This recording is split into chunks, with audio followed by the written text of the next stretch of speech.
नमस्कार, स्वागत है आपका। आपके साथ मैं दीपेश बरगले।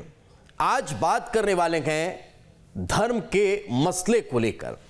एक बार फिर से धार्मिक उन्माद भड़काने की कोशिशों की खबरें निकलकर सामने आ रही है। कोरबा से एक व्यापारी का वीडियो वायरल हुआ है जिसमें लोगों को उकसाने का काम किया गया है, जिसके बाद पुलिस ने आरोपी के खिलाफ एफआईआर दर्ज कर ली है। यह कोई पहली घटना नहीं है। प्रदेश में बीते कुछ महीनों से लगातार ऐसी ही घटनाएं सामने आ रही हैं। सूरजपुर से कुछ दिनों पहले ऐसा ही एक वीडियो वायरल हुआ था जिसमें लोग मुस्लिमों के दुकान से सामान न खरीदने की बात करते नजर आ रहे थे। कालीचरण का मामला तो आपके सबके सामने रहा है। वहीं कवर्धा घनसा और रायपुर में भगवा ध्वज को लेकर हुआ विवाद किसी से छिपा नहीं है। कुल मिलाकर प्रदेश में लगातार इस तरह के मामले उजागर होते नजर आ रहे हैं। ऐसे में सवाल है, आखिर छत्तीसगढ़ में कौन नफरत के बीज बो रहा है? प्रदेश में क्यों बढ़ रही हैं ऐसी घटनाएं?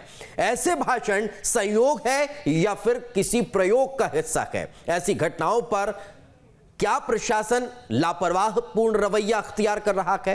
धार्मिक उन्माद भड़काने की कोशिश अगर हो रही है तो क्या उस पर उचित कार्रवाई होती नजर आती है? ऐसे बहुतेरे सवाल हैं जिनके जवाब तलाशेंगे। पहले रिपोर्ट देखिए। छत्तीसगढ़ के कोरबा में एक व्यापारी पर धार्मिक उन्माद भड़काने का आरोप लगा है। व्यापारी हिंदूवादी संगठन से भी जुड़ा हुआ है। आरोप है कि व्यापारी ने लोगों को इकट्ठा करके हिंदू राष्ट्र मनाने और हिंदुओं को ही अपने प्रतिष्ठानों और घरों में काम देने की शपथ दिलाई है। इसके लिए बाकायदा अग्नि को साक्षी मानकर शपथ दी गई है। इसका वीडियो सोशल मीडिया पर वायरल होने के बाद पुलिस ने इस मामले में व्यापारी सहित अन्य के खिलाफ एफआईआर दर्ज की है। पहले उस वायरल वीडियो को देखिए। आज अग्नि को साक्षी मानकर ये संकल्प लेते हैं कि हम अपने भारत को एक हिंदू राष्ट्र बनाएंगे।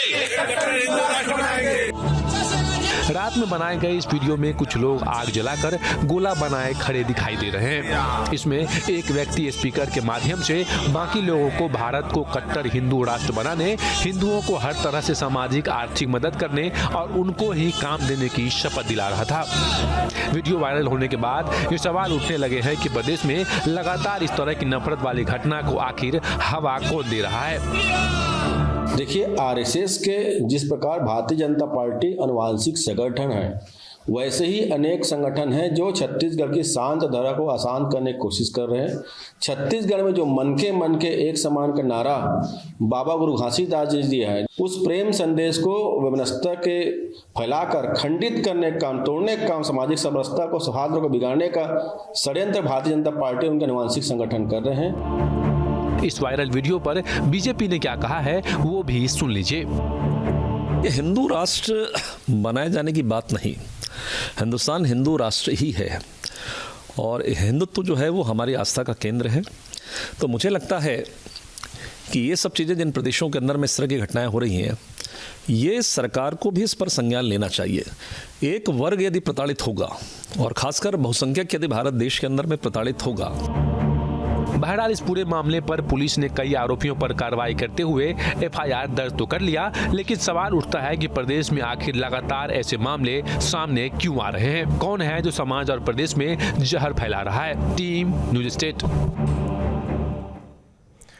तो प्रदेश में लगातार बढ़ती इस तरह की गतिविधियां सवाल खड़े करती हैं। क्यों इससे पहले इस तरह के मामले प्रदेश में सामने नहीं आए? ये एक महत्वपूर्ण सवाल है। आखिर जब इस तरह के मामले सामने आ रहे हैं तो क्या सिर्फ एफआईआर दर्ज कर लेना इतिश्री हो जाती है इस तरह के मामलों में कार्रवाई?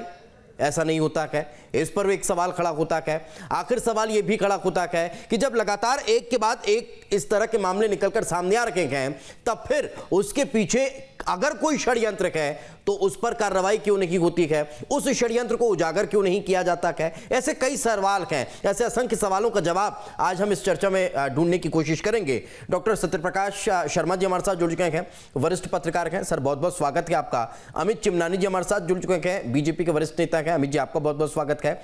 अभय नारायण राय जी हमारे साथ जुड़ चुके हैं, कांग्रेस के वरिष्ठ प्रवक्ता हैं। अभय जी, आपका भी बहुत बहुत स्वागत है। अभय जी, शुरुआत आज आप ही से। आखिर क्यों हो रहा है प्रदेश में ऐसा, एक के बाद एक अगर इस तरह के मामले निकलकर सामने आ रहे हैं, तो क्या यह माना जाए कानून का खौफ नहीं प्रदेश में?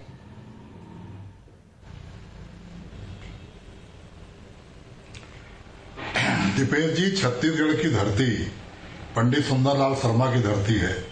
खूबचंद बघेल की धरती है, संत गुरु घासीदास की धरती है, कबीरदास जी की धरती है। छत्तीसगढ़ में अगर कोई इस तरह का प्रयास कर रहा है तो छत्तीसगढ़ के इतिहास को नहीं जानता, छत्तीसगढ़ के लोगों को नहीं जानता। गुरु घासीदास जी ने सैकड़ों वर्ष पहले कहा था, मन के एक समान। तो यहाँ कोई हिंदू मुस्लिम सिख ईसाई की बात करके राजनीति करना चाहता है तो वो भूल जाए। और मैं सीधे आरोप लगा रहा हूँ कि ये जो भी प्रयास चल रहा है, भारतीय जनता पार्टी जिस आरएसएस की संगठन है और आरएसएस के तमाम संगठन जो छत्तीसगढ़ में फैल गए हैं, जब भारतीय जनता पार्टी को लगा कि 15 साल की सरकार के हारने के बाद, जाने के बाद 14-15 विधायक बने और 3 साल की भूपेश सरकार जिस तरह काम कर रही है, जिस तरह बढ़ियापन की है, तो इनको कोई मुद्दे नहीं मिले, ये तलाश नहीं पाए, तो इन लोगों ने ये खेल चालू किया। ये मेरा सीधा आरोप है। नहीं, आरोप लगाने से पहले अभय जी मेरा सवाल ये है कि जब इतनी पुख्ता इंफॉर्मेशन आपके पास है तो क्यों इन्हें जेल के सीखचों में नहीं डाल दिया जाता? क्यों इस तरह के मामले लगातार प्रदेश में पनपने दिए जाते हैं? सरगुजा का मामला हुआ, वो आपके और हमारे सामने है, किस तरह से ये एक शपथ दिलवाई गई कि मुस्लिम कोई भी दुकान से सामान नहीं खरीदा जाएगा, अपनी दुकानों पर किसी मुस्लिम को काम नहीं दिया जाएगा। अगर वहां उचित कार्रवाई हुई होती तो कल ये व्यापारी वाला नया वीडियो नहीं सामने आता। सर दीपेश जी कालीचरण की जेल में है। कालीचरण ने जो माफ करा, महात्मा गांधी जी का नाम लेकर आज वो जेल में है। 24 घंटे के अंदर पुलिस गिरफ्तार करके उनको ले आई। कवर्धा मामले में सैकड़ों लोग पे मुकदमा हुआ, जेल में गए, न्यायालय में उनके मामले लंबित हैं और भारतीय जनता पार्टी के सांसद और पूर्व सांसद फरार हैं। पूरी तरह से पुलिस मुस्तैद है, प्रशासन मुस्तैद है और कोरबा की इस घटना को संज्ञान में आते ही, वीडियो वायरल होते ही, फांसी का आवेदन मिलते ही 153 के तहत गैर जमानती धारा लगा। सर सरगुजा वाले मामले पर आपने जवाब नहीं दिया कि वो लोग क्यों स्वच्छंद घूम रहे हैं जिन्होंने मुस्लिमों के खिलाफ शपथ दिलाई थी। आप सांसद और पूर्व सांसद को फरार बता रहे हैं, वो राजनीतिक आयोजनों में शिरकत कर रहे हैं, यहां तक कि पुलिस की क्राइम बैठक में भी शामिल हुए थे, लेकिन पुलिस की इतनी हिम्मत नहीं कि उनको गिरफ्तार कर ले।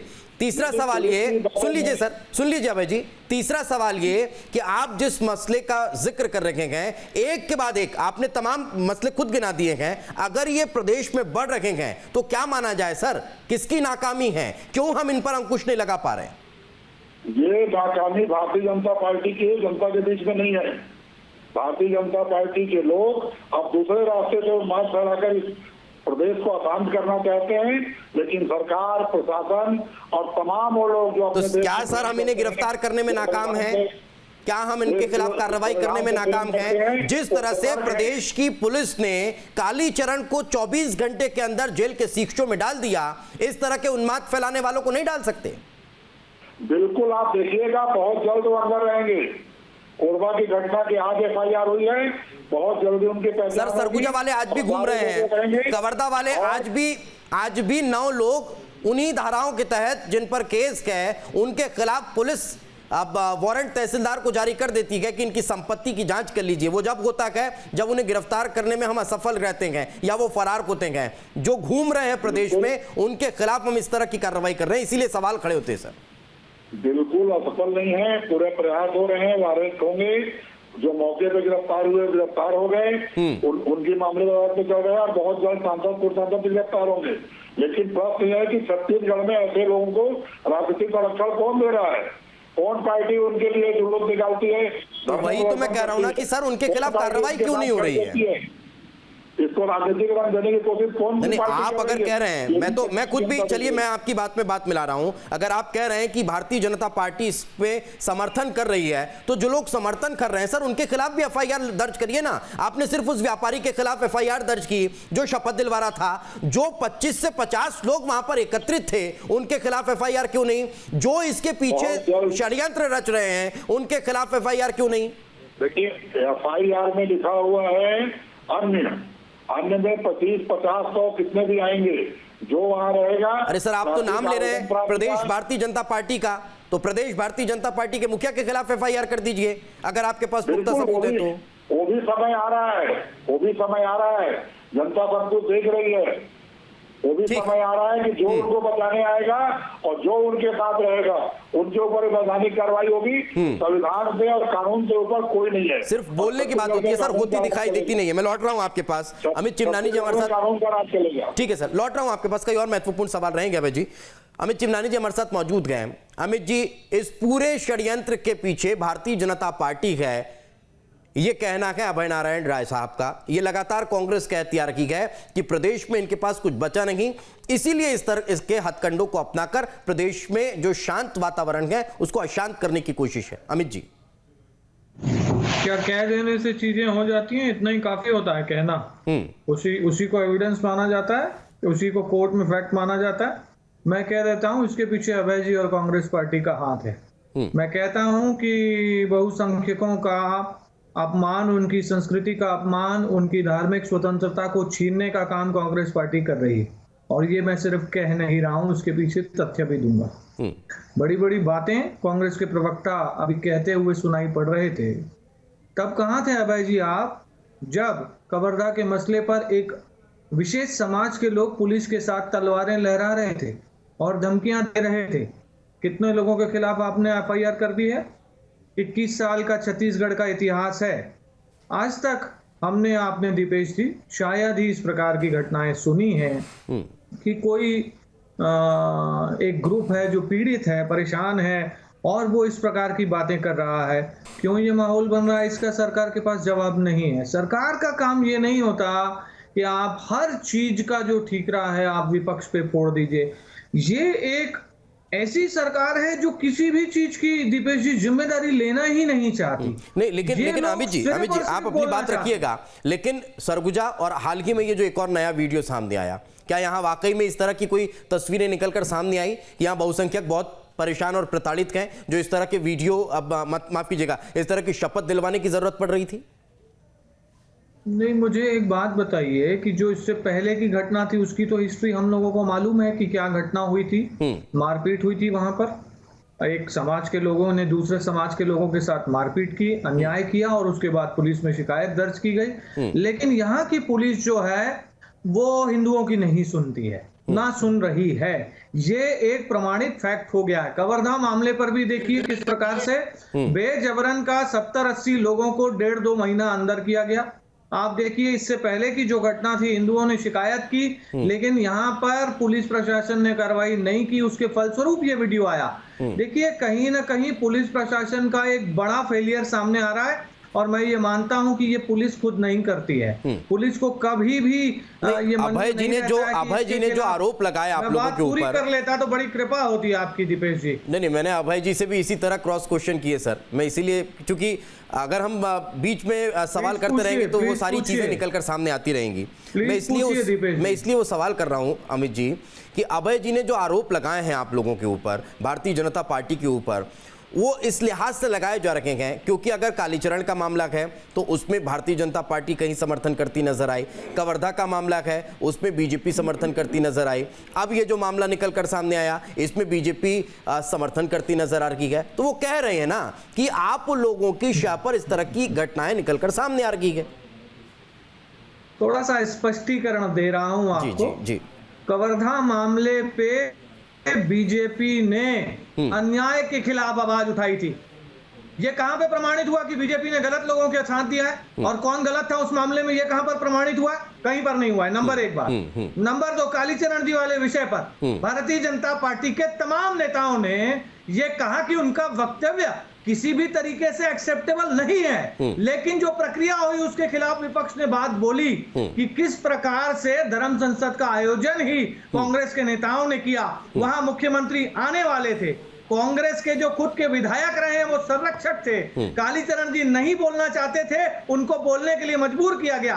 ये सारे फैक्ट्स भारतीय जनता पार्टी ने कहे, तो मैं कहता हूं कि इसको अस्पष्ट तौर पर प्रेजेंट करने की जरूरत नहीं है। और आज की घटना पे मैं तो पूछना चाहता हूं अभय नारायण जी से, जो वीडियो आपके हमारे सामने है, मैंने भी सुना है, उसमें कौन सी ऐसी चीज है जो किसी संवैधानिक धारा का उल्लंघन करती है? क्या जय श्री राम कहना अपराध है?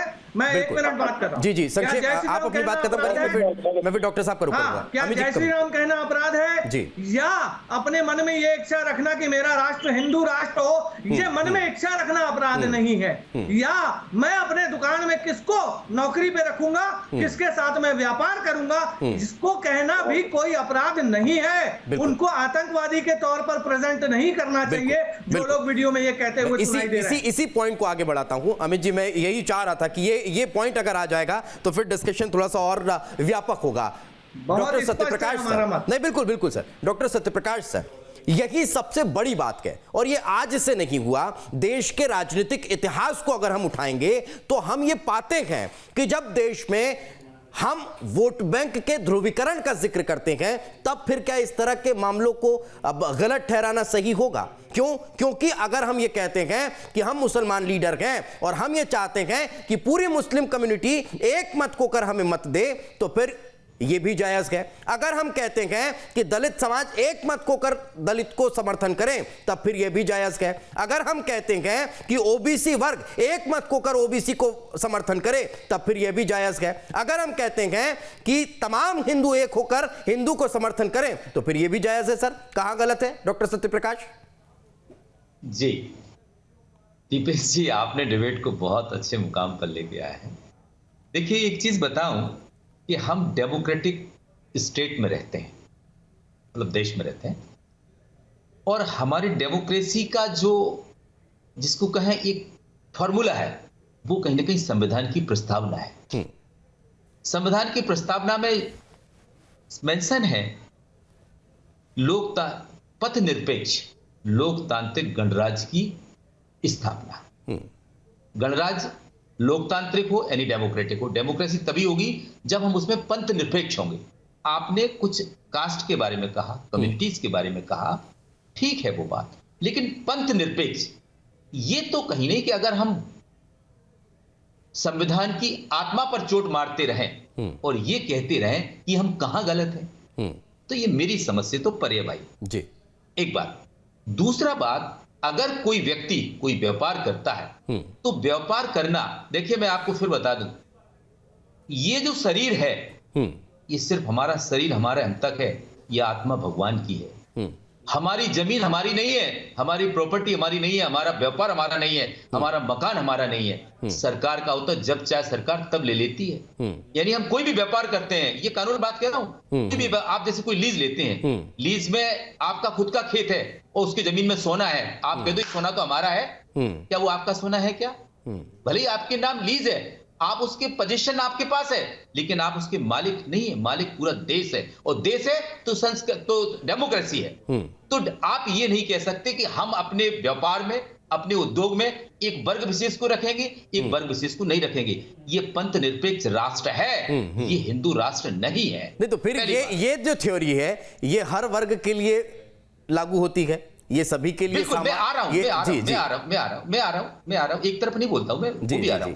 अब आप बात करते हैं कुछ ऐसे मुस्लिम लीडर्स की, मैं सीधे सीधी बात कर रहा हूं, मैं अल्पसंख्यक ना लेते हुए सीधे मुस्लिम लीडर्स की बात कर रहा हूं। वो भी कहीं ना कहीं वोटों के ध्रुवीकरण के लिए, ओवैसी जैसे लोग क्या करते हैं कि वोटों को ध्रुवीकरण करने के लिए मुसलमानों को कुछ इसी प्रकार के सिगों पे ढीलते हैं। लेकिन उनके खिलाफ या छत्तीसगढ़ में हो रहे ऐसे घटनाक्रमों के खिलाफ किसी की भी सरकार हो, बिल्कुल सख्त होना चाहिए। जो देश का माहौल बिगाड़े, जो क्षेत्र का माहौल बिगाड़े, और जो कहीं ना कहीं जो प्यार मोहब्बत की जो गंगा जमनी है उसको नष्ट करें, ऐसे लोगों के खिलाफ सख्त कार्रवाई होनी चाहिए। बिल्कुल, ये जो वीडियो की बात आपने कार्रवाई का जिक्र किया डॉक्टर साहब, मैं एक और सवाल आपसे लेता हूं, उसके बाद में एक एक कमेंट दोनों पॉलिटिकल डिस्कशन में शामिल करूंगा। सवाल यह है सर कि क्या आपको लगता है कि जब जब ऐसे ऐसे मसले निकलकर सामने आते हैं तब तब कार्रवाई से सरकारें थोड़ा सा बचने का प्रयास करती हैं, क्योंकि वोट बैंक अपने आप में महत्वपूर्ण होता है, एक तरफा कार्रवाई वोट बैंक पर कहीं ना कहीं चोट करती है?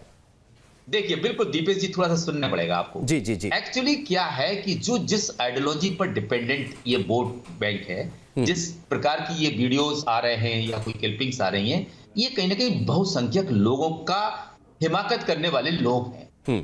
तो बहुसंख्यक पर अटैक करोगे तो आप सत्ता में कैसे आओगे? आप 25 की 15 की बात करोगे, 85 को भूलोगे तो आप सत्ता में तो आ नहीं सकते। आज भाजपा भले ही कहती है हम विकास के एजेंडे पर चलते हैं, लेकिन आखिरकार बात किसकी करती है? हिंदुत्व की करती है, हिंदुओं की बात करती है। तो यहां पर भी आप देखें, अगर कांग्रेस की लीड गवर्नमेंट है छत्तीसगढ़ में, अगर वो इन पर कार्रवाई करे तो इससे मैसेज नहीं जाता कि आप हिंदुओं के विरोधी हैं। और आप जानते हैं कि भूपेश बघेल अपनी इमेज को एक सॉफ्ट हिंदुत्व की तरफ ले जाना चाहते हैं। अगर स्ट्रिक्ट एक्शन अगर लेंगे तो डर है कि कहीं ना कहीं इसका वेटेज भाजपा को ना मिल जाए और कांग्रेस को ना मिल पाए। तो ये भी कहीं ना कहीं राजनीतिक दलों को या सत्ताधारी दलों को ये सोच कर रहना पड़ता है, तभी एकदम एक्शन जटिल नहीं ले पाते। बिल्कुल अमित जी, मैं लौट रहा हूं आपके ये पास। कहीं ना कहीं समाज के लिए अच्छा नहीं। जी जी जी अमित जी, मैं आपके पास आ रहा हूं। एक कमेंट अभय जी से ले लेते हैं। अभय जी, क्या वाकई में यही एक वजह है कि इस तरह के मामलों पर जिस तरह के एक्शन होना चाहिए, जिस तरह की कार्रवाई होनी चाहिए, वो होती दिखाई नहीं दे पाती? छत्तीसगढ़ में कांग्रेस के मुख्यमंत्री, छत्तीसगढ़ के मुख्यमंत्री भूपेश बघेल हैं और कांग्रेस धर्मनिरपेक्ष पार्टी रही है, धर्मनिरपेक्ष पार्टी रही है। भारत का संविधान 26 तारीख को हम गणतंत्र दिवस मनाएंगे और 2 दिन पहले आपने बहुत अच्छा डिबेट किया है कि जनता के बीच संदेश जाना चाहिए कि गणतंत्र क्या है, संविधान क्या है। हम भारत के लोग में सभी धर्मों के लोग हैं, सभी जातियों के लोग हैं और कोई भी दल अगर एक जाति की बात करेगा, एक धर्म की बात करेगा तो भारत के संविधान की बात तो नहीं करेगा। कांग्रेस हमेशा धर्मनिरपेक्ष की बात करती है और सांप्रदायिक ताकतों के खिलाफ रहती है।